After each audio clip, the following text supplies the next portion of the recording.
It's the gear tester here, and I want to look at doing a trigger job using the Volquartsen custom trigger target sear for your Ruger 77 22 long rifle or 22 Magnum, 357 Magnum, or 44 Magnum. All those parts are the same. And this is the part that you're going to get when you purchase this from Volquartsen. I think I'm saying that correctly. You can get it directly for them, or you can get it from Midway USA or Brownells. They carry those. These we've installed both one of these Volquartsen custom sears. These are the 1 to 1.5 pound triggers, I believe. We've installed it here about a year ago, and I really liked the difference that it made in the Ruger 77 22 Magnum here. Got range reports 1, 2, and 3 up on that excellent rifle. And we installed it more recently in this Ruger 77 357 Magnum. And the important thing to note is that it's the same exact piece, okay, that's going to go in to any of this family of guns. The one gun I'm not sure about is the 77 Hornet, okay, 22 Hornet. And that one there, I'm not sure whether that's going to be the correct target sear. When you get the target sear, it's going to be this portion of metal and a spring you're going to get. And you can see here we've actually kept the original Ruger parts just in case. One thing you want to be aware of is when you do this, it may void your warranty with Ruger unless you have the original parts back in the gun when you send the gun to them if something else broke. And you're also taking you're taking personal liability for what happens with this gun if you install these parts incorrectly. So just be aware that you are taking some responsibility when you do this, that you're going to be liable for it. And it's your job personally to make sure that your firearm is safe once you install something like this into your firearm. But right now I just want to show you how you're going to do that. The first thing you're going to do is, of course, make sure the weapon is empty and safe, and then you're going to want to remove these two screws, and I've already done that here. The shorter screw is removed from there, and the longer screw here is removed from the bottom of the trigger guard. You're just going to lift this portion of the trigger guard out and set that aside, okay? And then you're going to just gently pull down and remove the stock from the rifle. And the portion that you want to be dealing with here is this little section right here, this trigger portion there, all right, and what's behind it. And I was really pleasantly surprised to see how easy it is to work on this particular model of firearm. Then what you're going to need after you've used a screwdriver is, I find it's nice to have a pair of pliers, and you're just going to push out. This has tension on it. There's a little spring, and that's what they give you is a lighter version of that spring. You're just going to push this little pin out right there and push down as you're doing that, and out comes this little pin, all right? And that's just held in place by this tension on this spring right there.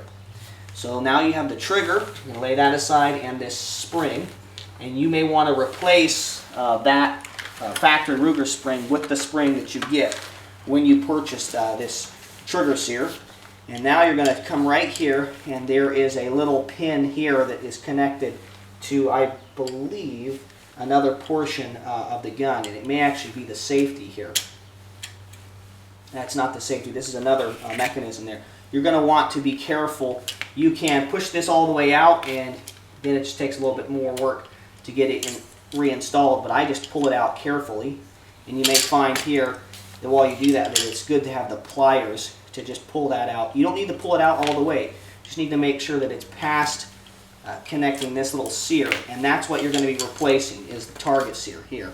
And this is already the Volquartsen's target sear there, all right? And these are going to fit together. So now you're going to want to take the sear, and of course this is already the correct sear, the lighter sear, and you're going to install that, making sure that this little bump on the top there is facing up. That's what's going to catch this spring, okay, and hold it in place when you put that on, and the inside of the trigger has that same portion, right? And the reason this is better is this front portion right here on the sear is more polished, and probably a little bit, and we're talking minute little distances, a little bit thinner or shorter than the one that comes on the gun.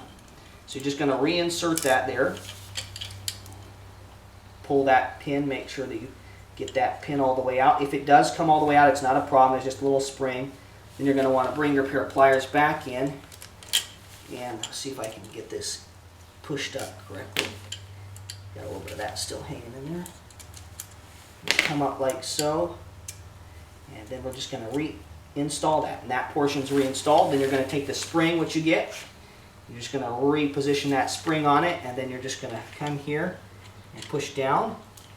And now you're going to find this other little pin, and this can be a little bit tricky, finding the tension and lining up the holes between the trigger and the portions that they snap into. And you may find that the pair of pliers comes in handy here. Having a hard time getting that in.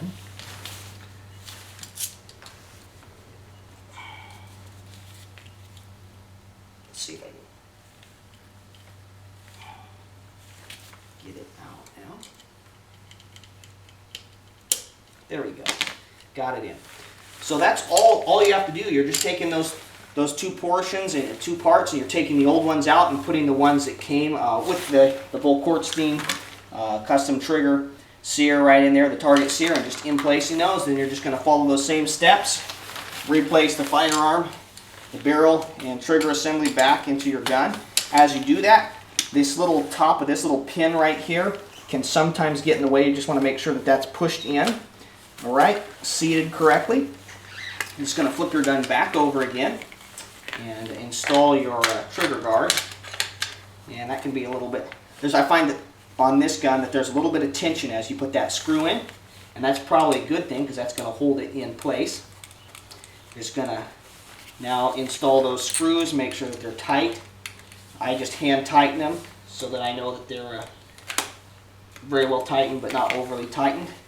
And then you're ready to go and go test it out at the range and see how it works. I found that the difference in both these rifles, this one happens to be mine, and this is a viewer of the TheGearTester YouTube channel, which they've loaned to me, and it is once again in their possession, but I just have it back for a couple hours for this video.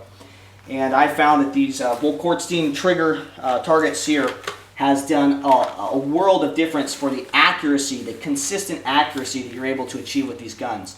Both these guns are very accurate rifles, but the shooter becomes a problem when you cannot, when the trigger is so heavy that it's very hard to be accurate. I shot a 1-inch group with this gun at 100 yards. I shot 2 rounds and got them within 1 inch of one another one time. And so some people may feel, hey, well, that's a 1 MOA gun. It's not. I haven't been able to repeat that kind of accuracy. And I just shot recently the Ruger 77 357 Magnum. Here's a 3-shot group at 100 yards using PMC bronze, which I've zeroed this gun with. And I got a 2.5-inch group right there. All right, and then I repeated that once again. It's a 2-shot group. It's about a 2.5-inch group there. And I did see a little bit smaller groups, but this would be a good representation of what I'm being able to do with this gun with the PMC bronze ammo. Here's a group at not 100 yards, at 50 yards. This is a 13-shot group. I put 2 rounds off to the side here, and I just re-zeroed my gun a little bit, brought it over, and you can see here I was able to get the last 11 rounds easily into that target there. So that's about another 2.5-inch group. That's at 50 yards, but that's 11 rounds on where I'm trying to hit. I would definitely, if you've purchased one of these guns or you're thinking about purchasing it, really think about investing in the Ruger 7722 Target Sear by Volquartsen. These were going to run you about $40, and I think that they are well worth the $40 to install. Again, just a word of warning, be very careful once you've installed them to make sure that you did that properly and that the gun is functioning correctly and that it is safe. I personally found that I took out the lighter target sear, lighter target sear spring here, and reinstalled on the Ruger 77 357 Magnum, the factory one, because the take-up, the gun was firing, the trigger was just a little too light for my personal liking. I wanted to have a little more intentionality when I fired the gun. I find that that the target sears do have, I mean, they may have some quality control issues, maybe not issues, but one target sear is not going to be exactly the same from Volquartsen in every case. So this gun, it's installed and it doesn't have as soft or as light of a trigger as the Ruger 77 357 Magnum does. But this one breaks a little bit crisper. There's a little bit of take up, almost like a two-stage trigger in the Ruger 77 357 Magnum. But in both cases, the Volquartsen target sear made these guns' triggers much lighter and made it much easier to be consistently accurate with both of these guns. Thank you so much for your views and your subscriptions. This is the Gear Tester, signing off.